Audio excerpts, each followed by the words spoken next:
Addiction to pornography is a huge problem, and it's a problem that's starting to affect more and more people at a younger and younger age. You are probably aware of this problem, and you've probably experienced the negative effects that this has yourself.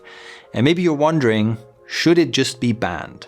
Do we need to ban all pornographic content? Would that be the solution? And while we're at it, what about all of this over-sexualized and triggering material that we see everywhere? What about nudity and sex scenes in movies and TV shows? What about all kinds of sexualized and suggestive content on social media? What about revealing clothing like bikinis and toplessness at the beach? Isn't all of this part of the same problem? Should we just ban all of this stuff to eliminate all the suffering and mental health issues that porn addiction is causing? Welcome to the Quit by Healing podcast. This is a podcast all about men's mental health and men's self-development.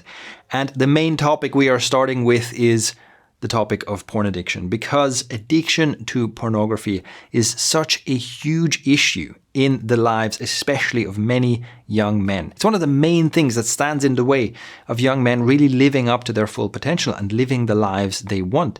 It's one of the things that keeps you stuck in a zombie consumer mode instead of going out and building the life that you want. I have spent a lot of time helping young men get unaddicted from pornography and helping them get onto this path of self-improvement. And so it might surprise you to hear that I am not in favor of a porn ban. In this episode, let me briefly explain why that is and why I think it's important that if you think a ban and more control over stuff is the solution, why I think it's important for you to change your mind about that. Now, in the intro, I was talking about banning pornography and then a whole bunch of other stuff. And that really comes from the comments I've seen on my content and conversations I've had. This often shows up in my content where people go, we should ban all of this stuff. And we should ban pornography and, like I said, nudity in movies and shows and, girls wearing revealing clothes on social media and all this kind of stuff. We should just make all of this forbidden so that the problem goes away. Now, at first glance, that might seem like a good idea. When you think about it, it's like, yeah, sure, if we ban it, that makes the problem go away, right? But actually, I think there are several reasons to believe that this is not a useful idea. The first one being that, in general, bans don't work. There are loads of historical examples of this. For example, the Prohibition, where they tried to make alcohol illegal in the United States, and spoiler, it didn't turn out well for really anybody. A slightly more recent example being the war on drugs, which has been going on for decades and which, as far as I can tell, drugs are still winning. And this goes back through history of like banned books and banned artworks and so on. These things never disappear. In fact, what happens when you try to ban something, especially something that people are addicted to, is you create a black market for it. And it generally drives up the price of these things. It makes the things more valuable and in a way more desirable. There's no reason to believe that if we tried to ban pornography, this wouldn't happen exactly the same way. There would be a huge demand for this. Now it's illegal, which means there would be an underground, a black market way to supply this. And it would essentially fuel a whole new criminal economic sector. And then because it's all illegal anyway, there's usually loads and loads of fallout there because the people who will engage with this will be the most ruthless and lawless people. And then they use all the money they make to do even more ruthless and lawless things. And, they would recruit people into this in ways that are horrifying. Basically, the fallout from this would almost certainly be far worse than what we have right now. And most importantly, it wouldn't make pornography go away. So, okay, I don't believe a ban would work. And that's one of the reasons why I'm not in favor of a ban. Obviously, I'm not in favor of stuff that doesn't work and of stuff that will probably cause more problems than it solves. But there's also an internal thing that's worth examining. If you have the belief that this stuff should be banned, I think there is an important thing you can learn from this. Thinking that the solution to your problems is this like external thing, right? The government, some greater power, someone else should come in and solve this problem, take this thing out of the world. That's what would solve your problem. I think that's a misunderstanding of what's really going on. And I think a healthier attitude is to, instead of wishing that the world was like a softer place, wish that you were stronger. Instead of wishing for a lesser challenge, wish that you were more capable. This is what I think of as like the bubble-wrapped world problem. And we see this in many areas where often people will suggest that, something bad happened, we need to bubble wrap this so that it doesn't happen again. So, it's kind of an exaggerated example, but let's say someone walks along the street and they stumble and they bump into the corner of a building, and then you go, and they hurt themselves, right? And you go, oh, this is like a sharp edge on the building, and it's made of stone, it's hard. That's the problem. Of course, someone got hurt on this sharp edge here. We should bubble wrap the side of this building so people don't get hurt, right? But then you can do that, and then you can look around and hold on, there's all these hard surfaces everywhere. There's all these stairs, concrete stairs and granite stairs and whatnot, and stone walls, and all this stuff is hard and unyielding, and if people bump into it, they're going to get hurt. So we need to bubble wrap all of it, right? In the end, the only way you can ensure that nobody ever gets hurt is you need to bubble wrap every surface on Earth that isn't already soft. Now, it turns out that this is very impractical, trying to bubble wrap the entire world. And also, the only way to do it is, in a way, overreach. You have to give some central entity the power to dictate what everybody does. So it's like, oh, in your garden, you have a stone wall. You're not allowed to have that. You have to bubble wrap that, right? It almost requires this overreach of some entity reaching into everyone's lives and telling you what to do and what not to do. And ultimately, this again has knock-on effects. It causes all kinds of problems. And ultimately, it's much easier to tell people, hey, pay attention to where you're walking. And in the end, there's usually a much easier, much more straightforward solution. So if we go back to the original incident, someone bumped into this corner of the wall, they got hurt. What else was going on? Well, maybe they had their shoes untied and they were staring at their phone. So they stumbled over their shoelaces and bumped into that wall. Ultimately, it's actually much easier to tell people, hey, make sure your shoes are tied, and maybe don't stare at your phone all the time when you're walking. That's actually a very reasonable solution. And it turns out that in 99.999% of cases, people are perfectly capable of navigating a world that contains stone walls and sharp edges without getting hurt. In other words, you can trust that people have the capability to handle the world without the world needing to be bubble wrapped. And if someone doesn't have that capability, usually it's much easier to help them gain that capability than to bubble wrap the world. To give you a more practical, a more real example of this, what is happening in various spaces is that people are trying to police speech. And some people believe that what we need to do is we need to ensure that nobody will ever be able to say anything that could be offensive to anyone. And if someone says something that could be interpreted as offensive by any group, then we need to make sure that the thing that they said gets deleted, they get banned, they get cancelled, and we make sure that they never speak again.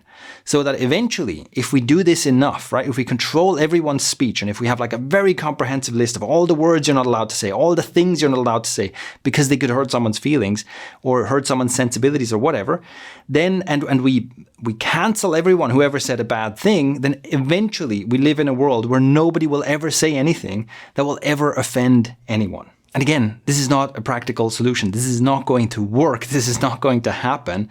And instead of wishing for a world in which nobody ever says an offensive thing, wish for a world in which people can see an offensive thing and not have their day ruined. It's actually perfectly reasonable to expect that someone can encounter an offensive thing online and then just go, oh, this is just a person who, this is just an asshole being an asshole online. It has nothing to do with me and I can move on with my life. Or in many cases, this is just someone who doesn't know what they're talking about, right? They're not even trying to offend anyone.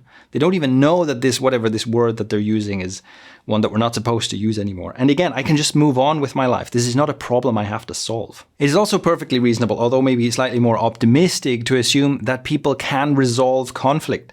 So again, you don't have to ban someone for saying something that could offend someone, but to say, you know what, in some cases, maybe you do encounter something where you go, hey, this is a problem I want to engage with. And you can then engage in debate. You can talk to each other. We can resolve conflict. We don't have to protect everyone from ever encountering conflict. So all of this is to say that instead of trying to protect everyone from everything, I'm a believer in raising people's capabilities, right? In making people more resilient and more capable. Now, here's how this all comes back to porn addiction and banning pornography and sexual content. Realize that most of what you're experiencing is an internal problem, not an external problem. So let me give you an example. What happens if you go to the beach and there are attractive women there wearing tiny bikinis? What happens next? Well, if you have porn brain, if you are currently addicted to pornography and it has taken over like a part of your brain, probably this is going to be difficult for you. probably what you'll do is you'll see these scantily dressed women and you will start to fantasize, and you might start to think about, oh my God, what does she look like naked? Or what would she look like doing various sex acts that I've seen in pornography? And you might then feel the stress of, oh my God, I'm feeling arousal and I have to control this somehow. Or you might feel really triggered, like you want to rush home to go, use pornography. And then because you were trying to quit, you feel stressed about it, and the whole situation is difficult. And it might even make you feel angry and resentful. And you might feel like, well, the problem is clearly these women who are walking around wearing almost nothing. They're doing this to me, right? I was fine until these women appeared in my field of vision. So it's their fault. If only they wouldn't do this, I would still feel good. So the experience you're having in a way suggests that the problem is external. But what's important to realize that actually, that's an illusion. The problem you're having is internal. Because here's what happens in the same situation, on the beach with the same women in the same bikinis. If you don't have porn brain, if you have healed yourself from this addiction, you will see them and you will probably see, wow, that's really attractive.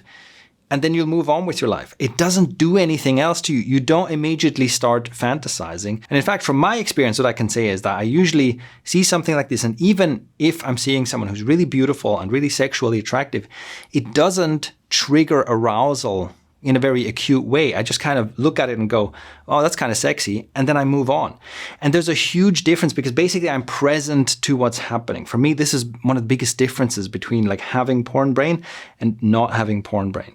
It's like, imagine that I'm walking with a friend along the beach and these beautiful women in bikinis walk by. Like with porn brain, it takes you out of the moment. The thing you're seeing becomes a trigger and you flee into fantasy. So you're basically not present anymore. Then maybe 5 minutes later, like you zone out for 5 minutes and you go, oh, wait, my friend is still talking. I have no idea where we are in the conversation.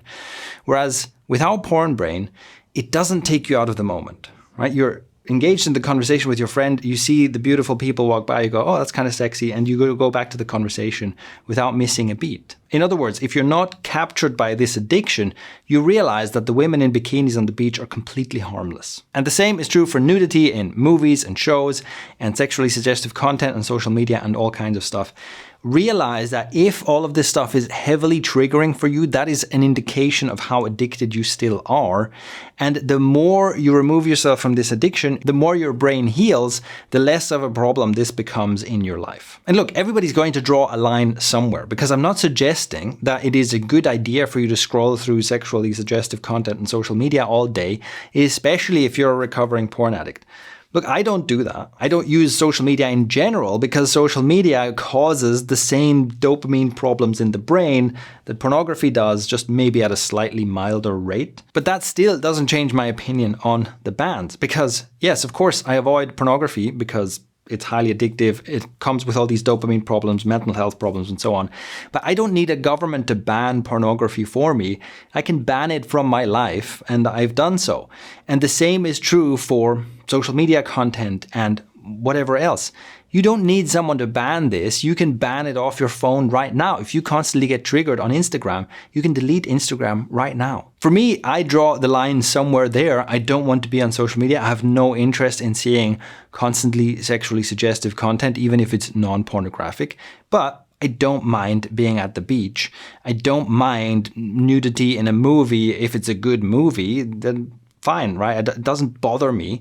But maybe you draw the line somewhere else. Maybe you don't want to have this kind of stuff in your life. But again, it's up to you. You can just choose not to watch those movies, not to watch those shows. Maybe you even choose not to go to the beach.